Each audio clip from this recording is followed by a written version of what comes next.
As new 5-year agricultural legislation looms over a divided Congress, some find themselves caught in the crossfire between opportunity and legal oversight. The injunction is great. What I worry about is the renewal of the Farm Bill.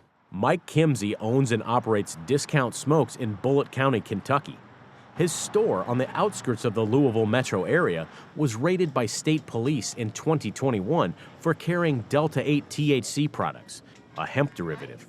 Hemp was federally legalized in 2018. They scared all my employees, made them all come up front and read them their rights like we were all going to jail, basically, and for selling a legal product. Thousands of dollars in merchandise were seized from stores and held for months before a Boone County, Kentucky Circuit Court declared the product legal, issuing a permanent injunction against law enforcement in 2022. So retailers weren't aware of the letter, but law enforcement and license holders were. Katie Moyer is president of the Kentucky Hemp Association. An April 2021 letter from the Kentucky Department of Agriculture to hemp farmers and processors declaring Delta-8 an illegal synthetic drug spurred her to join retailers and industry representatives in a successful lawsuit against the state. And I saw what it did for my husband, and it kept him from seizing. No one could change my mind after that. Dee Dee Taylor runs 502 Hemp in Louisville and helped push back in court. Once skeptical of Delta-8, last year she was appointed by Governor Andy Beshear to Kentucky's Medical Cannabis Advisory Committee. She helped defeat a state-level Delta-8 ban last session, leading to passage of an adult-use regulatory framework by the State General Assembly in 2023. The one that told me that they knew they were going to lose because if it was already illegal, we wouldn't need a bill for it, right? Delta-8 proliferated due to a combination of ambiguity found in the 2018 Farm Bill, which legalized hemp cultivation for the first time since World War II, and a subsequent surplus of cannabidiol, or CBD, an abundant non-intoxicating cannabinoid. Though hemp advocates champion the crop's potential food, fiber, and fuel markets, CBD-derived products dominate today's landscape. I'm concerned whether we have enough money to beat the lobbyists in that. Because for all the health benefits that are out there, it's a detriment to the healthcare industry because they lose all that revenue. Hemp and marijuana are both the same plant, Cannabis sativa L, each defined by the amount of the well-known psychoactive Delta-9 THC found within. In 2018, Congress zeroed in on Delta-9 and capped it for hemp at just 0.3%. But lawmakers did not address up to 100 other naturally occurring cannabinoids, creating a market for entrepreneurs. I like to think that our politicians know what they're doing when they make law. Justin Journay is founder and CEO of 3Chi, an industry leader in minor cannabinoid research. A biochemist by trade, Journay discovered CBD while seeking an alternative remedy for shoulder pain.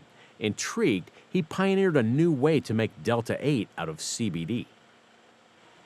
3Chi took off in 2019, offers cannabinoid vapes, edibles, and drinks, and is constantly expanding operations in the Indianapolis, Indiana area to keep up with demand.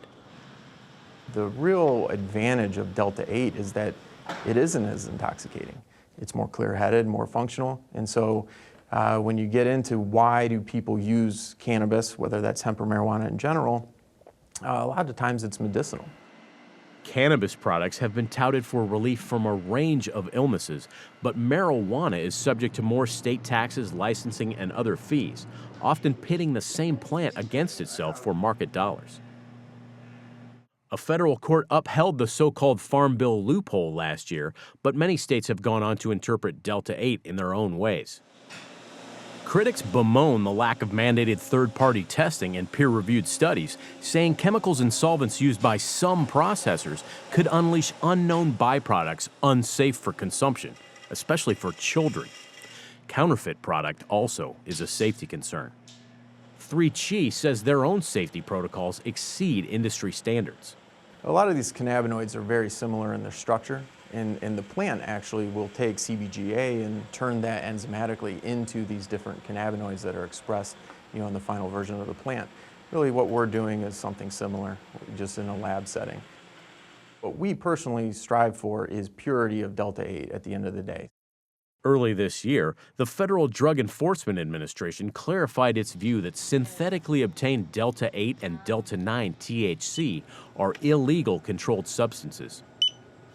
In a statement last year following the Boone County injunction, the Kentucky Department of Agriculture said it would not take disciplinary action against Delta 8 producers, but didn't rule out reevaluation under any future change in law.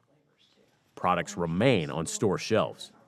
We've got a lot of great innovators, a lot of great thinkers. Hoosier State Delta 8 proponents say Indiana's market climate after the last Farm Bill created favorable conditions for nascent businesses. All that stuff matters in terms of what kind of policy we get. Indianapolis attorney Justin Swanson lobbies state lawmakers on behalf of the hemp trade.